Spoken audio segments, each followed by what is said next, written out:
Have you seen that replay, buddy? All right, man, I'm done talking to you. You can't be done talking to me. You're right here facing me. I back. Trust me, I back. Baby! 60 G's, baby! But I'm not impressed by your performance. It's normal. Come on, guys. It's normal. Eles têm nothing. Eles têm nothing. I'm the man of the hour, Joe. Too sweet to be sour. What you see is what you get, and what you don't is better yet. I'm the women's pick. I'm the men's regret. And if you win against Chael Sonnen, you made a bad bet. I don't have much left to say other than you have seen nothing yet.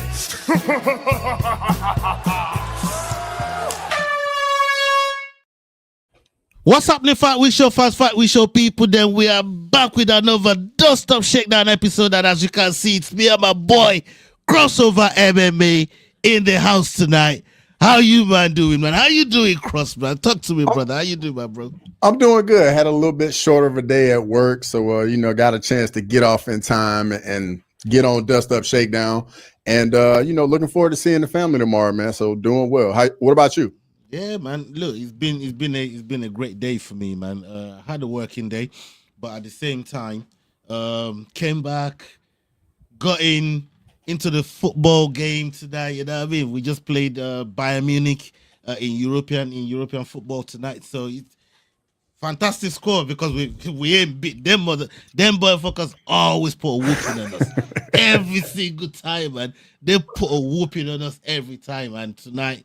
We finally got one over them, and so yeah, I'm super ecstatic about that tonight. But big up everybody that's locked up in the chat, man. Every one of you that's rolling it right now. Salute to every single one of you. Make sure that you're following all the handles in our description, man. Go follow them on their socials. Those are our people right there. We got Making the Walk, the Rambling Dad. We got Kick 'em in the Head. Isanos, we got S-Dogs MMA normally is going to be doing something with Nano in a little while, and of course we've got MMA crossover here as well, man. So make sure you're showing love, and don't forget Aggie the Kraken. That brother crazy. He was fucking subbing a 72-year-old lady. Bro, that dude is wild, dog. There's something wrong with that, bro, man. There's something wrong with him, man. But make sure you go and follow Aggie the Kraken, man. He's always doing something crazy on his page. Salute to every single one of you, and even if you guys haven't noticed, you know what I mean, still trying to enjoy that North London fucking win that we got last week as well, man. So that's all bundled up, and we got Chelsea next. It's crazy, big weekend. Cross, we had a card last week. Sarukian, Dan Hooker. What did you make of the fight? Is that how you really saw it happening? And what other fights did you like on the card as well? Like as a follower? So I think the main takeaway from last weekend's card is that Arman Tsarukyan is definitely the number one contender at 155. Made it look very easy against Dan Hooker. And to be fair, man, the fight kind of resembled what Islam did to Dan Hooker. I mean, at no point in that fight was Dan Hooker ever really in the fight when you think about it. So, good look for Arman Tsarukyan. Obviously, he's doing a lot of talking about Ilya Topuria now. So we got a number one contender at lightweight, and we're gonna see what the UFC does. I think the Islam Ilya thing, I think is gonna die down just because of how good Arman Tsarukyan looked. You're right, because that's what people that know how Arman Tsarukyan actually approaches fights and the way he goes about his business in the cage. That's no different to what we normally see. But what I was very impressed with was his striking. I thought his striking was really, really good in the fight. Like I didn't think he was going to strike like that. But in terms of the follow-up question that I did ask you, like who on the card like really fucking brought it home for you? I mean, outside of Arman, I got one in the chamber. Go ahead, go for it. Let me know. Go for it, bro. Horiguchi, bro is like he never fucking left, bruv. And I thought to myself, you know what? If just going back to check what he was on before he left the UFC, Like it took Mighty Mouse to beat. Like he only lost to Mighty Mouse, and he had like a good 8-9 fucking win streak going into that fight. So I thought to myself, if we got like half of that Horiguchi back, because he was savage. He was savage in that fight. If we got half of him back coming into this bout here, it was gonna show levels. And my word, he pulled it out of the fire, man, bro. What do you think of the fight? Bro, he came in and made it look very easy against Tagir Ulanbekov. And I mean, Tagir had been on a nice little run, and Horiguchi was just way too fast, way too technical on the feet. And Tagir was just always a step behind, and he was getting tagged, honestly. And Horiguchi, that definitely made a statement. I mean, I know he's already in the rankings now at flyweight, but he's probably gonna get that bump and get moved up the rankings here pretty fast. Yeah, 100%. I mean, look, I'm always game to watch Horiguchi fight, man. I was gutted when he left the UFC. It's great to see him back. And some of the other fights that I got one. I got another one. I got another one. And I gotta do it. I gotta do it for my UK people. Salsa Boy, Waldo Cortez Acosta. I was gonna say you've been a terror in the chat with that one, bro. Like, bro, the uncrowned heavyweight champion right now, dog. Tom Aspinall could never, bro. Could never. Days. I couldn't, bro. Believe this man got eye poked, came back in the fight, knocked out Aspinall's training partner, Delia, knocked him out. And then this this dude signs up, fights again, gets another finish in the first round, and now he's trying to fight on. Now he's trying to fight on you. It was to be on Merab's. Yeah, exactly, bro. Uncrowned heavyweight champion. Sign me up, bro. Like, sign me up. I would watch it. Like, look, Salsa Boy. I said it. I've been saying it. Since he proved me wrong against this pain, I was sold. I was like, oh, this is what you're on? This is it? And yeah, man. Like, he's a problem, bro. He's a problem that refuses to go away in the heavyweight division, man. Is an absolute fucking problem. And how about that oral bye knockout? Bro, that didn't. I was talking about it during the game. That grazed the side of his head. That wasn't like a real connect. Like he didn't real connect. Like there was no real connect like that, bro. That grazed the side of it. And I saw his eye rolling back on the graze. I'm like, what the fuck's going on here? I couldn't understand it. I couldn't understand it, bro. Bro, when it initially happened, like I missed it. I was like, what happened? Like, because to me, I thought it was like a one of those delayed knockouts where like they hit and then it takes them a little minute and then they go down. I'm like, where did he hit him at? And they showed the replay, and bro, that was nasty. I think what it is for Hermanson just cutting a bit too much weight, and you know, like that chin is gonna go. And man, bro, that was a brutal KO. That's brutal as fuck, man. Big up Grimy in the house. Salute to you, Grimy. I see you, Jax. I mean, what happened to your picks on the weekend, bro? Bro, I was gonna let Jax live. I wasn't even gonna touch on it. Bro, no. You know me too well, Cross, man. Like, that shit ain't gonna slide. I ain't gonna let that shit slide, bro. Like, you know what I mean? I'll be patient with it. I thought he was going to be the one to bring out the excuse, but now it sounds like we're going to have to pry it out of him. And, you know what I mean? Explain to the people, man. Like, what happened to your picks, bro? You know what I mean? What happened? I think what it was is like, you know, it was the second to last card, and he's probably like, probably not going to make up to get out of the basement. But, bro, he's been in the basement almost the entire year. Like, I was in the basement on the first card, and then after the first card, it was Jax, and it's been Jax for the rest of the year. Yeah, it's been wild, man. It's been fucking crazy. And to make that's a solid night right there, Grimy. Yeah, it's not a bad night. I mean, I wish I had your night. You know what I mean? Like that's a great night because I I needed who did I need? I needed Manyfield to bring it home for me, man, and I was gonna be tied with 2 fights left on the card, going head to head with McDane, but 2 points behind him. I'm happy with that, man. I'm pretty happy with that because I know he gonna be feeling the pressure now, man. One wrong move on the dog of the week, and he gets it wrong. I get my right. I'm on his fucking neck, bro. You know what I mean? I'm gonna be on his neck, man. So McDane, if you're watching, you know the pressure is on you, brother. You know what I mean? The pressure. I can only imagine the group chat if you win. I can only imagine. I'm gonna have to turn my notifications off. It's gonna be crazy, man. It's gonna be crazy. But I was happy with Horiguchi putting in the work and getting me my dog of the week this week. While McDane lost his. What did he choose? I got it right here in front of me. Oh yeah, he picked Shamrock. Big up Shamrock, though. Yeah, big up Shamrock, man. Yeah, I got that to say, man. You know what I mean? Big up yourself, brother. But I'm happy with my win. Now we got some videos put together, man. And this time it ain't Leroy that did it. It ain't McDane that did it.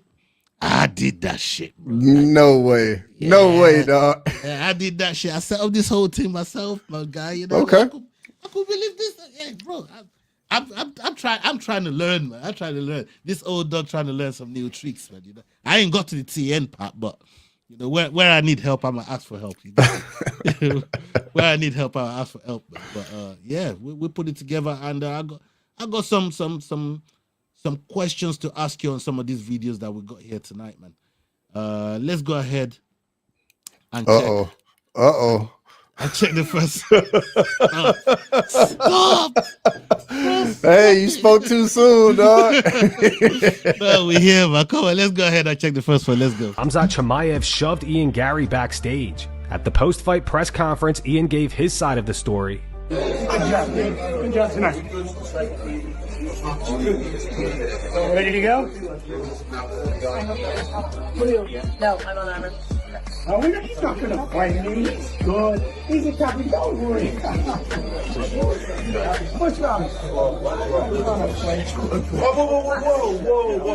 Come on. Relax, boys. Relax. No. What did dude? That's just childish. You're meant to be a champion in this sport. Look at me. You're meant to be a champion in this sport. Your friend just won. Don't ruin it. My man, congratulations.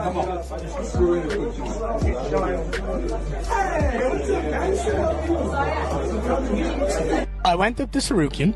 I congratulated him. I went up to Khamzat. I said, hey, champ, what's up? When are we going to see you back? He goes, I don't know, brother. Whenever. Smash. All right, cool. Sweet. Slaps me on the back. I'm like, all right, cool. Security guy gets in front of us. I'm like, we literally were just cool with each other. He's not going to fight me. And then that childish energy comes out. Yeah, f*** you, brother. F*** you. Boom. Tries to push me. I just turned around and went, you're meant to be a champion of this sport. You're a child. You're taking away from your friend's win over here. How about you calm down, slow down, and have a bit of respect for your friend over here rather than trying to steal the headlines. Do you want the honest truth? It's little energy. I need to show the world I'm tough. I need to show you're the champion of the world. No one needs to see you be tough. You don't need to have these anger management issues. Just be a man.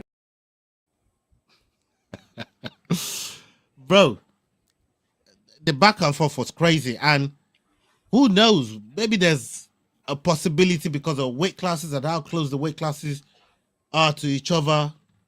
170, 185, 15-pound jump for, and Gary got the frame for it, but he's right here operating at 170. And what do you make of the back and forth between him and Chimaev, and why you think Chimaev sparked up that crazy altercation between both of them?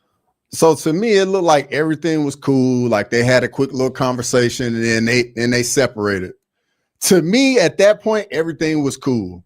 But it looked like to me, Ian Gary went back to like stir the pot a little bit and just try to see if he could get some to set Khamzat off. And I mean, because think about it. When they first walk away, Ian's looking at the camera and Khamzat's behind him, and he turns around and goes back over. Khamzat looks relatively happy. His facial expression looked relatively. He looked happy before he turned around and then came back around.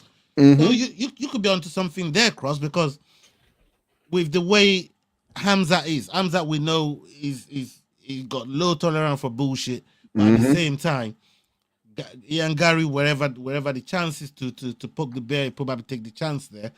But boy, I don't think he wants them problems. Like, you got Islam in front of you, bro. Like, if you got Islam in front of you, going to poke the bear in a Hamza is I don't think it's problems that he wants to be dealing with right now, man. But I like what Ian Gary's been up to lately, though. And look, I know I've been on the madness with the Usman thing. You know, I'm trying to say. Of course. Stop smiling. Of course. Stop smiling. You know what's coming. Oh my days. Right. Hey, listen. I know I've been on the mad one with the Usman thing, yeah. But out of all of the candidates, for me, and I said it, Sad was here when I said it on the last Dust Up Shakedown. Ian Gary, for me, is the most deserving. And if he gets the win this week, it was going to be even bigger than the rest of the candidates that are there right now. But Ian Gary says he's putting together a very unlikely alliance. I want you to hear this, Cross. Oh yeah, before we go to that one, hold on. This man.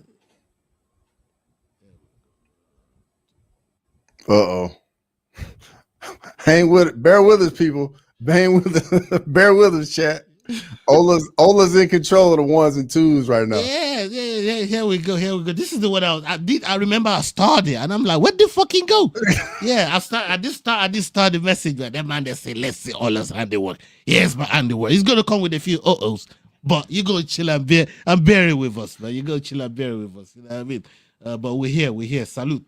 And Grimy says here, Aspinall needs to vacate the true heavyweight champ is Salsa Boy. Yeah, facts. Yo, at this point in time, you know what I mean? Look, I'm gonna give him is the time that UFC gives people to vacate. Does he get a whole year? Is it a whole year? Or something like that? But before you go in on that, when is Aspinall supposed to be fighting again? Salsa Boy got eye poked a week after him and is already fought again. Yeah, but they're gonna have to give Salsa Boy interim titles.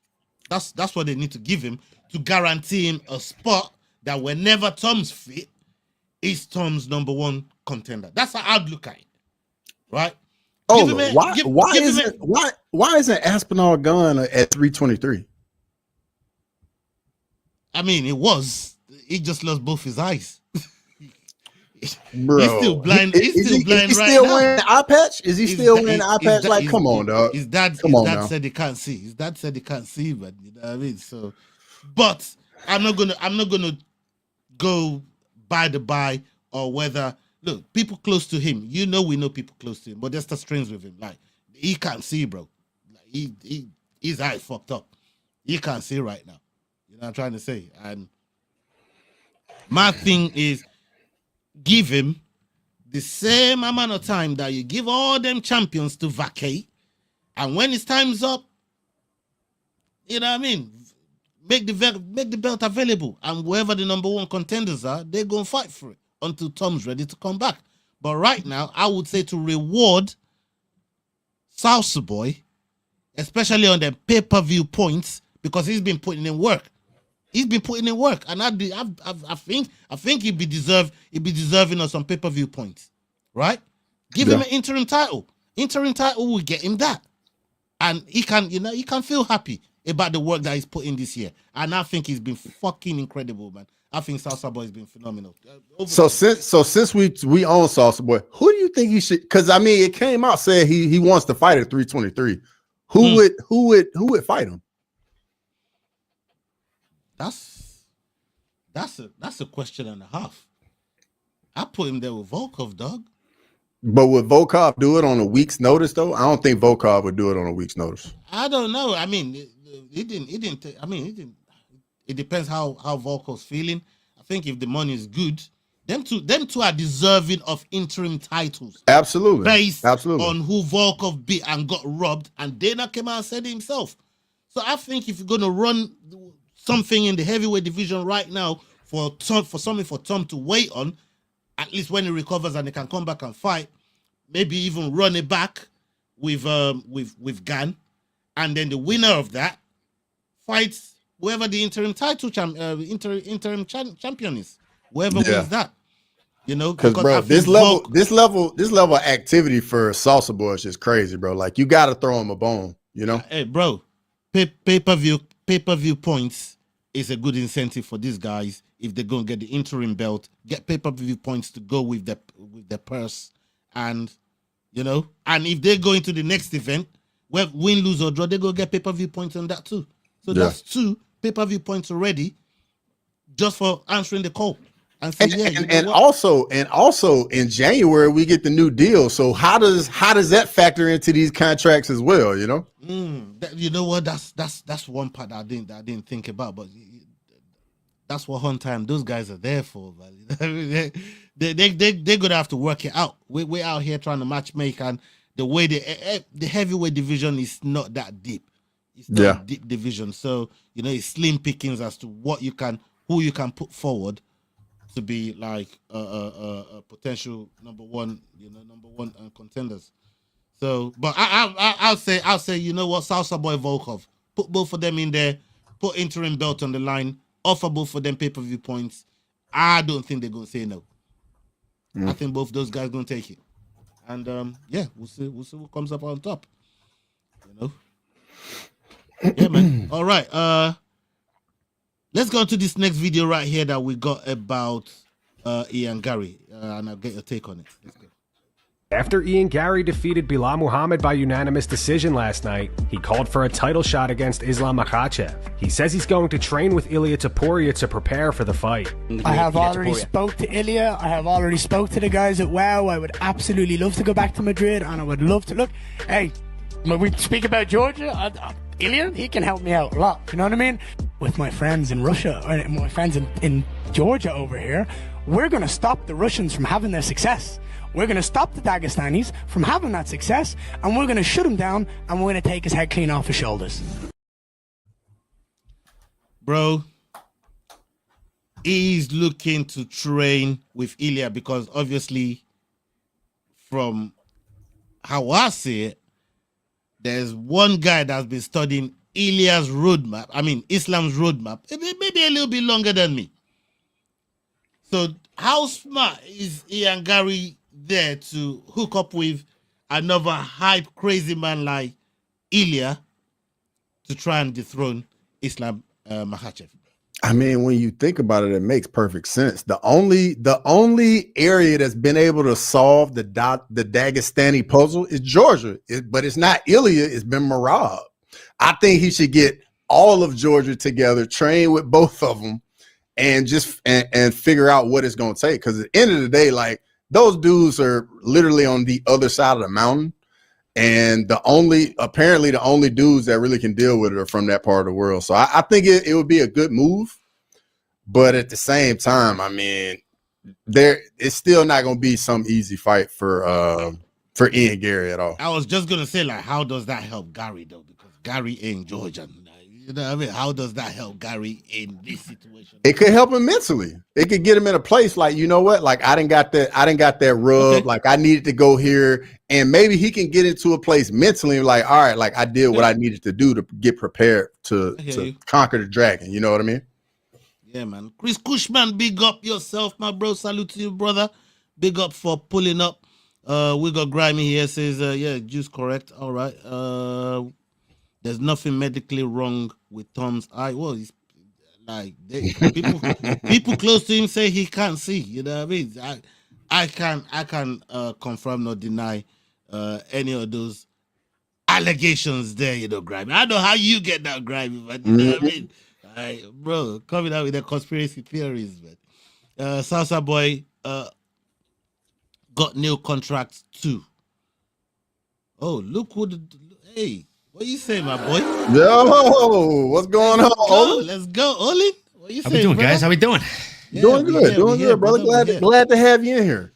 Nano asked if we could push back 30 minutes. I was like, cool. That means I got a little bit of time to come and hang out with the boys, chat it up a little bit. Yeah, man. Salute. We appreciate it.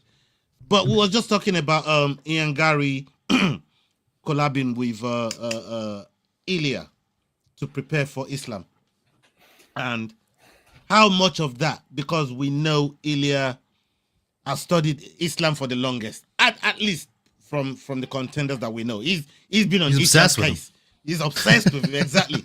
So we're just saying how smart it is of Ian Gary to go and look for somebody that's been obsessed with Islam for a substantial amount of time now, and try and get some strategy from Ilya that way. I don't think it's a bad idea. I think it's a good idea, obviously, to go train with Ilya, but I think the overarching issue with it is the fact that they're two very different fighters with two very different styles. Like Ilya Taporia training with his older brother Alexander Taporia makes a lot of sense. They both have the nuclear option at all times in their back pocket. It's kind of their ace in the hole, right? Ian Gary is what, 18-1, 17-1 with like single digit finishes. So he doesn't have the nuclear option. He's a bee, right? Death by 1,000 bee stings. He's got to sting you with that venom across 25 minutes if he plans on getting you out of there. And even then, more often than not, he's point fighting you. He's not trying to get you out of there. So the styles don't line up for me between him and Ilya training together. And the bigger overarching ixue is the fact that, and I say this as somebody with 10 years of training experience myself under my belt, like I love watching grappling. I love seeing it on TV. The exchanges are extremely exciting, the scrambles, but I hate doing grappling, right? And most people that train also would agree with me. Grappling is fucking grueling. And I can tell you right now, you can grab a random jacked NFL player or NBA player, put them in a Muay Thai gym, and they will become a Muay Thai champion in less than 5 years. It's capable. It's possible. If they are a freak athlete. You do the same thing to somebody and put them in the middle of fucking Russia and tell them to enter a Sambo competition in 10 years and they're going to get smashed. Like, you just can't pick up wrestling as quickly. So if Ian Gary is as good a grappler as he touts, I think you just go with what you know, bro. Like, keep training with Charles Oliveira. It's done you well so far. I don't think he needs to switch it up. If anything, I think switching his style of fighting is going to be a detriment. It's a hindrance, not a help. 100%. Hey, people, make sure you driving the likes up. Make sure you're showing love to the names on the screen. As I scroll past, I know I got a comment there right now, but y'all know what I mean. Pay your rents, people. You know what I'm trying to say? Pay your rents, man. You get me? So, right, we've got another video here, and we're going to come to Olin for his take on that video there. Let's hear it. It's right here. Duplessis compares Islam versus JDM to his fight against Khamzat Chimaev. Speaking to Fight Forecast, Dricus said, "Yeah, I mean, we called it last weekend. I knew it was going to be a tough fight. It just seemed like Islam had an answer for every single thing JDM threw at him. You know, if you look at that fight, it kind of looked a lot like my fight against Chimaev. These guys have a style that needs to be figured out. That's just the way the sport goes. We've seen this over the whole time period that the UFC has existed. You go through eras of the game. Right now, these Russian-style wrestlers just have something above the rest when it comes to wrestling and being able to control the guy on the floor. Definitely not the entertainment that people necessarily want to see, but if that's how they want to win, and that's how they win, then that's the way they do it." Hey, before I come to Cross, because I know Cross he's got something heavy on this one. But Olin, what do you think of what Dricus was saying there, how that fight there reminds him of a championship fight with Chimaev? And, you know, just reminiscing. Yeah, man. I think he's absolutely right, dude. Like, just like he had no answer for Khamzat on the ground, I mean, JDM had no answer for Islam on the ground. But the biggest difference is, at least when they were on the feet, DDP had moments where he looked like he could shock the world. And that's why Khamzat was so desperately keeping that fight on the ground. Islam outlanded his opposition on the feet. He outlanded not one, but two of the best boxers in the UFC. He looks so good against fucking JDM. He's so fast, Ola. Like, he's so fast. A lot of people, it's me, I'm people, were questioning whether or not the speed would transfer when he went up to 170, because I knew the power was going to go with him, right? Like, power is transferable as far as stats go. It's one of the most transferable stats as long as you're not cutting to a lower weight class, right? And even then, power stays with you a lot more often than speed. Islam didn't miss a beat, bro. He looked faster at 170 than he did at 155, and that's a fucking problem. Like, I don't know if you remember the first time Conor McGregor went to 155 from featherweight, but his quote, I believe, was, "These guys are stuck in the mud. Like, they don't move." And that's what Islam made JDM look like. He made him look like he was stuck in the mud, or like he was trying to swim against a river going upstream. Like, it was a hopeless battle for him. With that being said, the second part of what he said I thought was more interesting, Ola. He said these Russian guys, they have a style that's beating everybody. Like, we need to figure out the style that's going to beat them. I'm going to throw something out there. I'm going to throw something crazy out there. I think we have a style that can beat them. I think it's Japanese traditional style martial arts. Kyoji Horiguchi just came out here and absolutely demolished a Dagestani guy that had 6 inches of fucking height on him. Bro. It looked like a mismatch, like they didn't even belong in the same weight class, and he was 9 years outside of the UFC, dog. Oh my God. I don't know if you guys remember the clip of Khabib too. Like, he's like, we have seen all of these lands come and dominate UFC and MMA. Russia, Brazil, but there is one we have not seen. Japan. Khabib knows, bro. Like, fun fact, do you know what Brazilian Jiu-Jitsu was invented from? Like, what base fundamental style the Gracies used to create Brazilian Jiu-Jitsu? Fun fact, it's called Jiu-Jitsu, and it was created in fucking Japan, dog. So, like, they've been doing this. They're not new to this. There's a reason there are bigger promotions outside of the UFC, but they only exist in Japan, right? So, I think he's the guy, bro. I think Kyoji Horiguchi is the dude that's going to find that missing puzzle piece.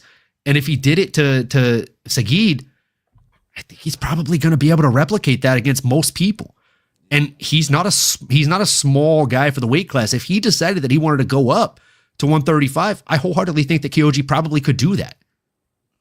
Yeah, I mean, look, that was a fun fight from Horiguchi, man. Like, I was waxing lyrical about it just before you pulled up on the screen with Cross, and yeah, spectacular performance there from Horiguchi. And who knows, maybe that's a blueprint. Maybe to deal with Olambekov the way he did, bro. Like, that was crazy. That was crazy, man. The way he defended the takedowns, Ola, was disgusting, bro. It was terrible. Like, it was no strength. It was all technique. It was all technical. Like, it was so good, bro. Yeah. To be able to use pure technique against the Dagestani elite level wrestler like that and make him look like he doesn't belong there with you, that's something, man. Yeah, man. Cross. Let me bring you back to Chimaev and Dricos, and Dricos talking about, the way the game is right now. He says the way it is right now, they need to find solutions for it. Is that even accurate? Like, these guys have been here for a minute. Like, the Russians been around. They've been doing their thing.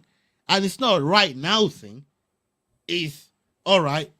At one point, through no fault of Islam's having to vacate or whatever, there was no Dagestani champion. And that seemed like a mad narrative that everybody was running with. But, you know what I mean? Like, Islam didn't lose the title. You know what I'm trying to say? But everybody's saying right now, they need to find that solution to Dagestani wrestling, to Russian wrestling. Do you think that day comes where they we've already seen it? Murad Dvalishvili showed it against Umar Nurmagomedov, and I think it's. But you said they were on the other side of the mountain. Like, these are people that are geographically in the same type of area. Like, I'm talking about the rest of the world. So the rest of the world, honestly, if your grappling is not up to par, you're gonna get exposed against these guys. That's just the truth of it.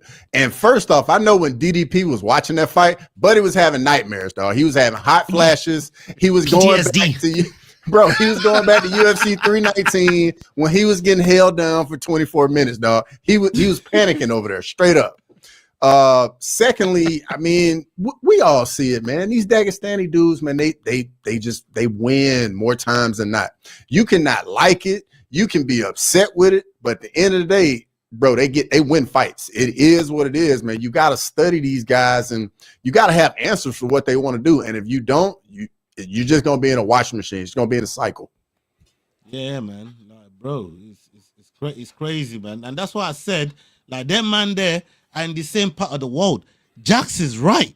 You can say Georgia, you can say that wherever you send them over there. Any place where the Caucasus Mountains are present, bro. You send them there and they're going to probably learn how to wrestle some bears. Wherever you send them in that part of the world, man, like, that's why I was saying, like, them and the rest of the world, bro. Like, it's crazy. It's absolutely. It's and mental. Cross, like, I know you've seen this, right? Like, you've watched the Anatomy of a Fighter stuff on Dagestan, right? Like, oh yeah. If when I hear people say, like, bro, they're inhuman, like their gas tank is just unreal, they've got to be on steroids, brother, go watch the documentary, dog.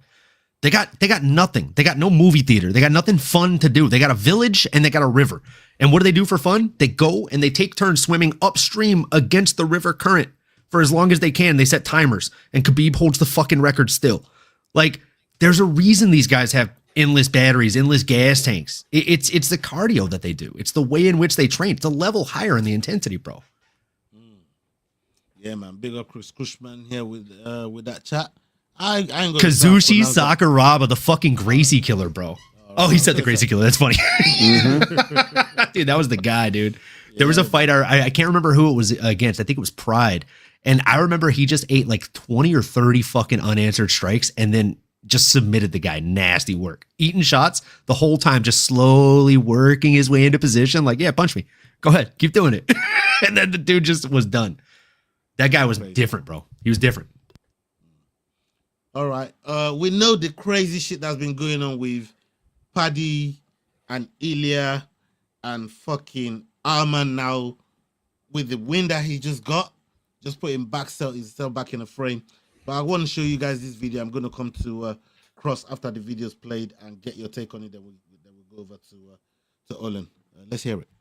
Ilia Topuria sent a message to Arman Tsarukyan today. He posted this video of the two running into each other on X. He wrote, "Arman, every time we see each other in person, you freeze up like a scared duck with no idea what to do. You know I handle you however I want. I fight whoever the UFC chooses. And remember, I slapped you and you just laughed. Then you go around acting like a gangster. So keep going. You're on the right path. Just a few levels below me, kid."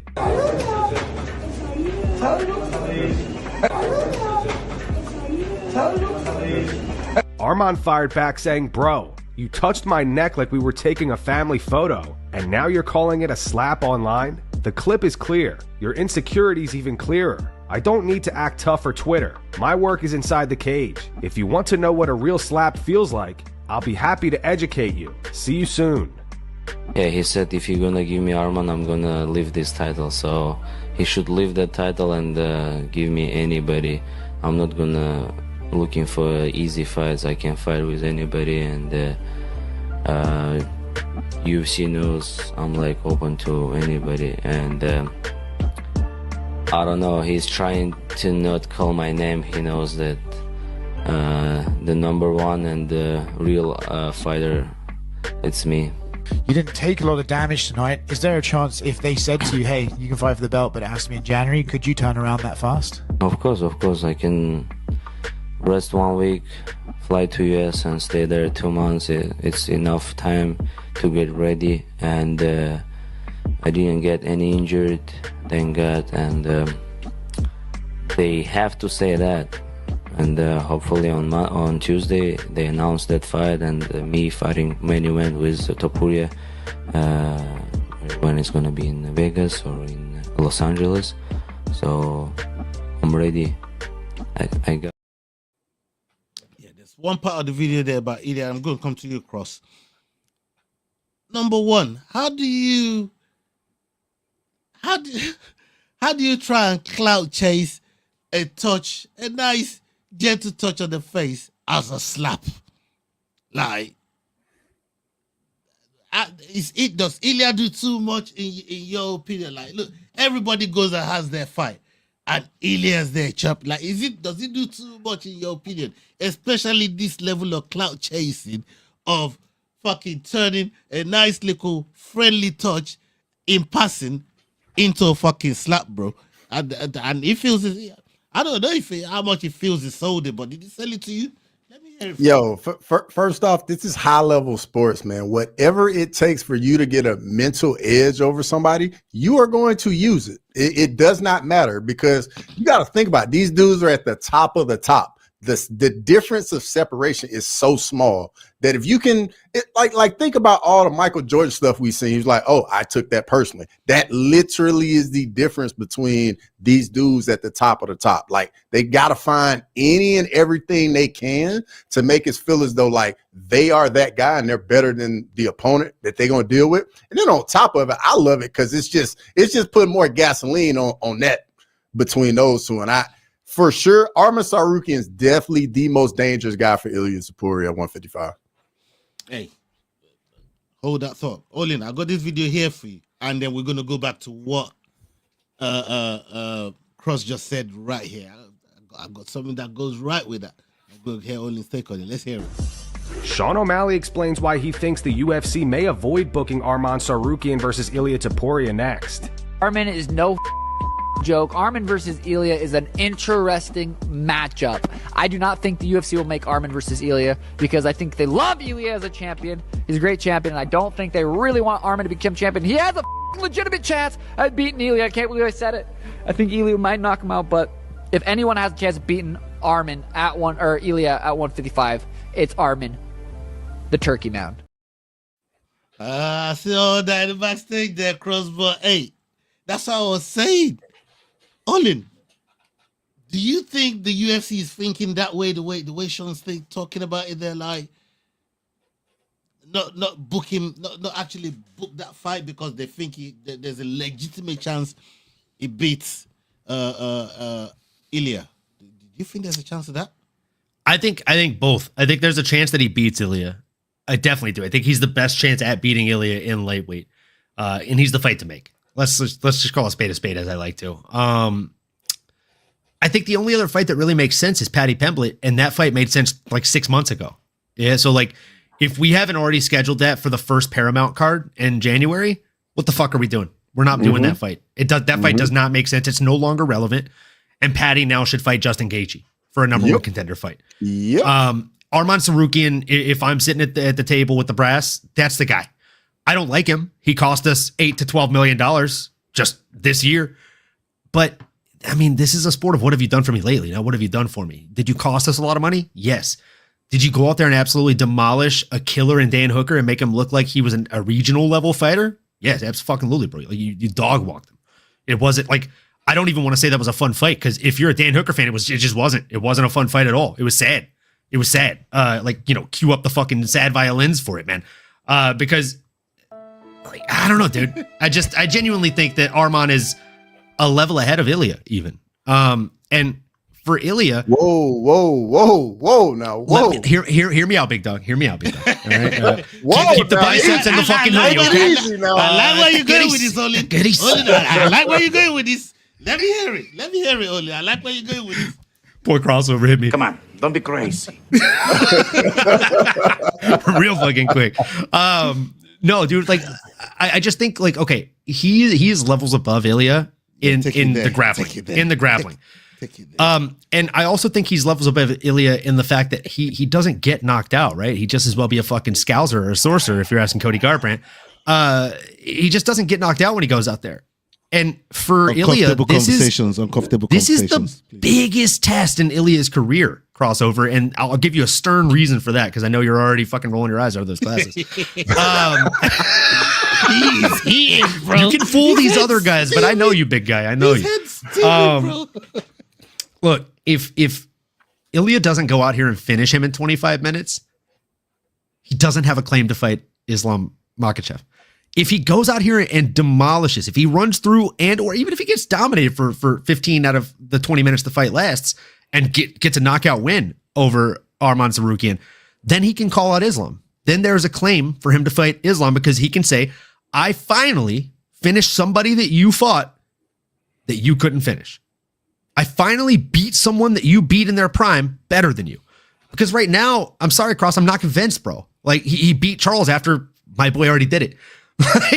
I mean, everything he's doing, aside from the trying to copy Conor McGregor with the fucking playbook and the tattoos, as far as what he's doing in the sport, it's an Islam run.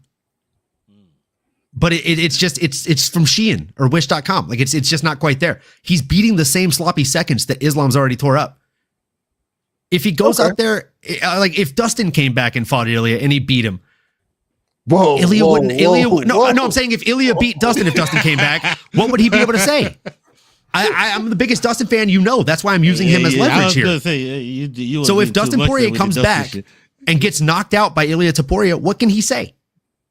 Islam beat him better, probably. Islam stood and boxed with him. That's my point. I think Arman. Have you got a case? Have you got an alternate case to fight here?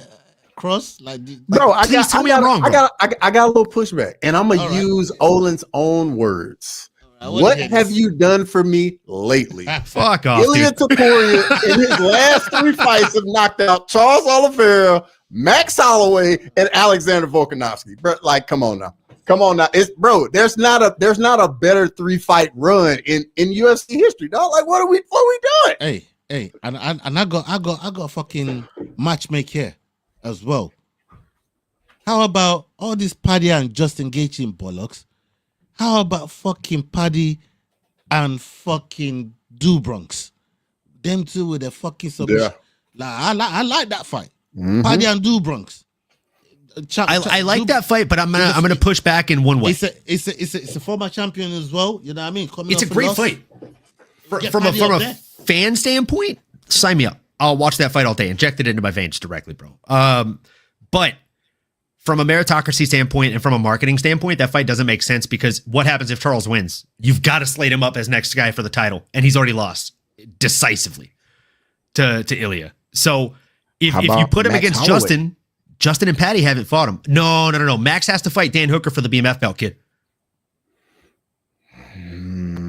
I mean, tell me you don't want to see Hooker, that. Even after what just happened to Dan Hooker? Dan Hooker got out grappled. Max ain't gonna do that, kid. Yeah, but bro, Max is give him a striker, far away from a title shot though. Max is not far away from a title shot. He got to win over Gaethje, you know. I don't know, man. Like, I understand Ilya's already knocked him out as well. I mean, just as a reminder, but I'm just saying he got to win over Gaethje. You can do Max Holloway, Patty Pimblett. This is a great question here from Jax. He says, if he beats Arman, like what? If Ilya beats Arman, I'm presuming that's what he's saying. If Ilya beats Arman, like what weight class does he fight Islam at? 170. He's already said it. Islam's not coming back down to 155, unless Ilya puts together like a 3-fight tear in lightweight and gives him a damn good reason to. I don't see Ilya even looking remotely like Ilya at 170. I think in order for him to put that much weight on, because I mean, honestly, him at 155 to me looks like he's a little bulky at 155. And he was already, when Oliveira would get him in the clinch, like Oliveira looked like he was just a much bigger guy. And with Islam, it's only going to be worse. So if I think Ilya actually has a chance of getting it done at 55, I think at 70, the size difference is going to be too much. I mean, look, he keeps asking for it, man. You know what I mean? He keeps campaigning for this shit. He might get elected. All 5'6" of them at 170. bro, he keeps campaigning enough for this shit. He might just get elected, bro. So we'll see. He might if he just keep knocking out dudes like what he's been doing. I can see the Twitter headlines right now. We love a short king at 170. and bro, he rips in the pocket, man. They be ripping in the pocket all the damn time. What you saying, I got a question for you, boys. So let's say hypothetically the Ilya Islam fight gets made. Like, we all have been talking about where Islam is like all time right now. Where would Ilya be with a win over Islam? He trumps him as the GOAT. What are you talking about? You take what you kill. You eat what you kill, bro. But bro, just think about what type of crazy run that would have been. That's my point. Like, if he takes out Islam, you eat what you kill, bro. Like, if we're like, with all due respect, if we're going into that fight, levels, bro. Like, that's what I'm saying. Like, it's that happens, it's beyond Mount Rushmore. Levels. We're talking GOAT, bro. We're talking like surpassing John Jones, surpassing Khabib, surpassing GSP, everybody, bro. We're talking different levels. And if we're saying that respectfully, right? Like, if we're saying that if Islam goes out there, whether it's 155 or 170, if he goes out there and destroys Ilya Topuria, he's the GOAT. It's not Khabib, it's not Jones, it's not GSP. We have to give the same respect to the opposition.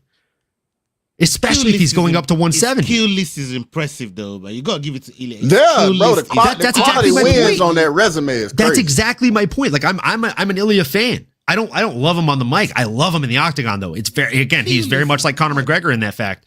Like, I don't care to watch his interviews, but I will watch him every time he makes that fucking walk, and I will watch with a gleam in my eye, like I'm 6 years old and it's Christmas morning, bro. Like, I'm excited as fuck to watch that guy fight. If he beats Islam, he's the guy. He's the GOAT, bro. Like, it's not even an argument. It's a moot point. But in the vice versa, if Islam wins, like, we got to stop, bro. Like, we got to stop the conversation of who's the GOAT, who's the guy. It's him. Islam already a GOAT right now. That's what I'm saying, bro. Definitely. Yeah, that's a bad man. He's a GOAT. He's a GOAT. Yeah, man. He already that, man. Serious. All right, we got one more, two more here, but I know this one go make cross. Why don't we make it at 160 or 165? I got no problems with a catch weight. I just want to see. Why does there have to be a belt on the line? But there should just be legacy on the line. But they not do. That's the thing. We're not the ones that have got problems with catch weight. Why don't we recirculate the fucking BMF belt then? And do it at 165 for the BMF? I think it's the one belt Ilya really wants. We know this. And it's the one belt that Islam won't say no to. It's the one belt he doesn't have unless he decides to go to 185. Fucking guy. It wouldn't say no to that belt. After that 170 performance, I'm here to tell you, I think he probably could. I don't think they're not gonna do it, man. He's gonna want to do it for Undisputed. I don't either. He's too proud for it, but I think that's probably the best move. But I got something here for Cross. I think I know what this is right here. I think I know. You probably see it. Nah, I haven't seen it. John Jones linked up with Khamzat Chimaev in Chechnya, and the two grappled outside. John also met Ramzan Kadyrov. John Jones и Хамзат Чимаев сейчас сошлись рукопашные. Кто кого? О, Джон Валерьевич. Машаллах. Убежал Джон. Джон убежал в Америку.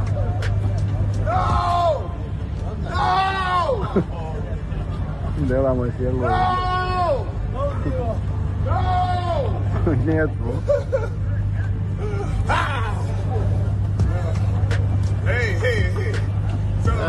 No video. $5,000. For the living it. Это был дружеский бой. Они болели. Yeah. That was funny. $5,000. For the living. For the living.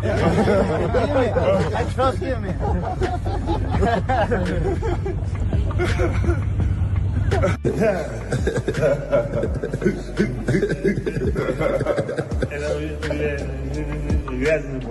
This is dirty fighting, man. No, you gotta do it. You gotta have that. That's legal. Tell them this is MMA, not boxing. MMA, you go boxing. On X, John responded to this post regarding the grappling with Khamzat. It says, was that takedown legit? John said, yeah, that takedown was legit. Young man is in tremendous shape, and there was only so much I could do on that concrete. What a great host. I'll never forget my time in Chechnya. This user responded with this photoshopped photo of Khamzat. John replied, I think Ian may be in trouble.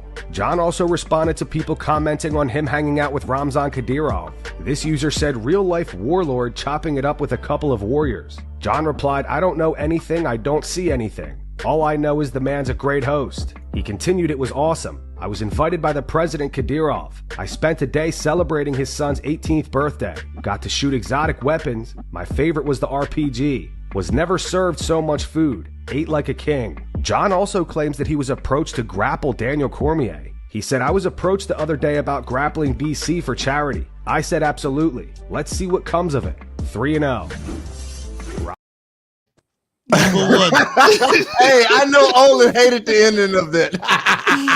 Look. I hated the ending of that. I'm not gonna lie to you. All right, but yeah, Olin. Let me hear what you hated about that part of the video there, man. And I'm gonna come back to Cross. You guys, it's been a great show. Have a good day, huh? I'm out.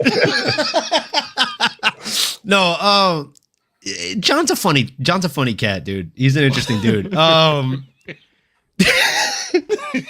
Because I'm sorry, bro. Again, I gotta call it out here. How are you gonna say, like, I don't see anything, I don't hear anything, I just know dude is a great host? You shot an RPG with dude yesterday. You ain't gonna ask why he's just got RPGs and a mansion and a castle. Is that snitching, bro? Like, brother, his brother said, I don't see anything. I don't hear anything. But he's a great host, and I got to shoot an RPG. Brother, if look, John Jones ain't snitching, dog. If a man has never killed anyone, he shouldn't own a pistol with a silencer on it. If a dude is not a warlord, he should probably not own an RPG and own enough land for you to go and haphazardly shoot said RPG with zero experience. John, do better, bro. What the fuck? John Jones is just a gift that gives. Look, I hate John Jones. We all know this. Love that guy. We all know this. But like one of the things I respect about him usually is that he embraces this shit. Like Johnny Meat, right? Like he changed his display picture to a duck when everyone started calling him Duck. Bro, like if you go and shoot RPGs with a warlord, the tweet should say, "I went and shot RPGs with a warlord. Be jealous." Like, don't beat around the bush, Doc. We seen it. We was watching, bro. We saw it all.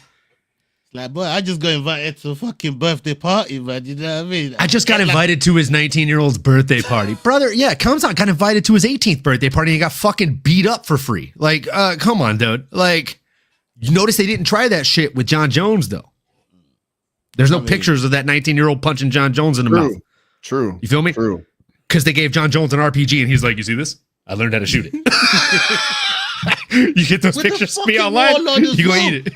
With the warlord as well, bruv. Like, hold on. Cross, I gotta ask you this. How is this warlord with RPGs complaining about dirty boxing to fucking John Jones, dog? Like, he said, "Why man fucking doing the shoulder shrug?" That's dirty fighting. That's man. I said, "Boy, this ain't no dirty. This is MMA. You better." I've got 16 prisoners of war trapped in my basement, but how dare you shoulder strike a grown man and then poke him in the eyes? You're disgusting.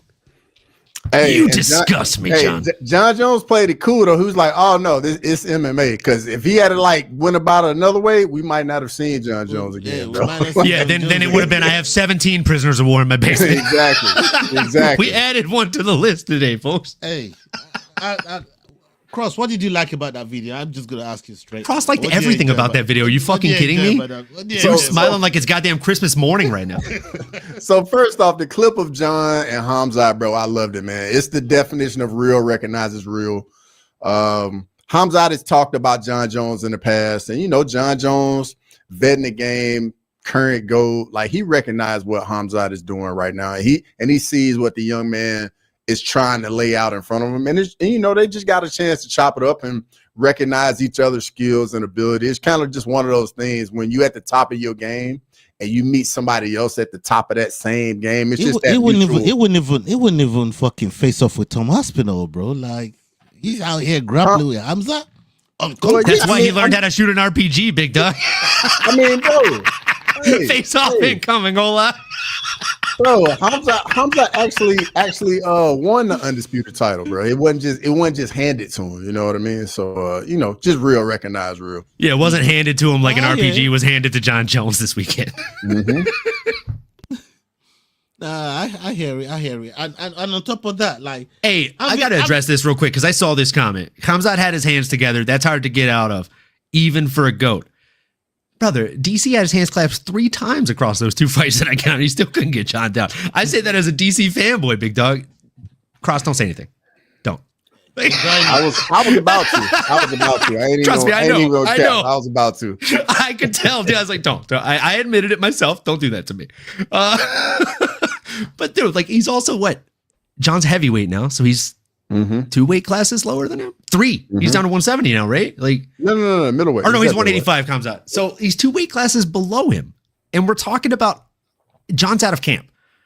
Yep. John weighed in last at what, 259, 260 on the dot? Yep. You're talking about a 100-pound difference in man, bro. And he took him down like a child. The same way he did DC. Is that even advisable? That's exactly what I'm saying. Like, bro, you're able to take down a guy that's 100-pound difference than you. Like, no wonder DDP looked like a small man. Go and even engage in any kind of grappling shit with Chimaev. Grimy, fuck off, dude. Speak on it, Grimy. They both took DDP. Both of them took DDP. Look, hey. Sometimes we're wrong, okay? Sometimes we're wrong, all right? Grimy said it, man. Hey, you can't say nothing there, man. You can't say nothing there. But yeah, man. Salute to everybody that's been locked in with us. We're an hour in. Thank you so much for your time, Olin, man. I appreciate you pulling up, my bro. And sorting out that TN for me as well. Late wire, you know what I mean? Yes, I sir. got the TN to serve the purpose late wire, so I appreciate it, my guy. And Cross, always lovely having you on the show, chopping it up with you. You know what I mean? I know you We gave you a little reward there with the John Jones video right there. Man. He was smiling like a Cheshire cat in the back watching that video. I appreciate it. I appreciate you throwing me a bone today. I appreciate it. I thought, yeah, man. You know what I mean? We got to do something for Cross today, man. So, yeah, man. People, big up yourselves. And yeah, up onto the next video. Come make sure you link up with us, man. Follow all those people in our descriptions on the community tab and go check out all the videos that they've made. Show some love. And yeah, up onto the next video, people. Hasta la vista. We're out of here. Salute. Hey guys, this is John Anik from the UFC. You're watching the Fight Week Show. Please subscribe. Not now, but right now. Subscribe to the Fight Week Show. We'll see you guys on the road soon.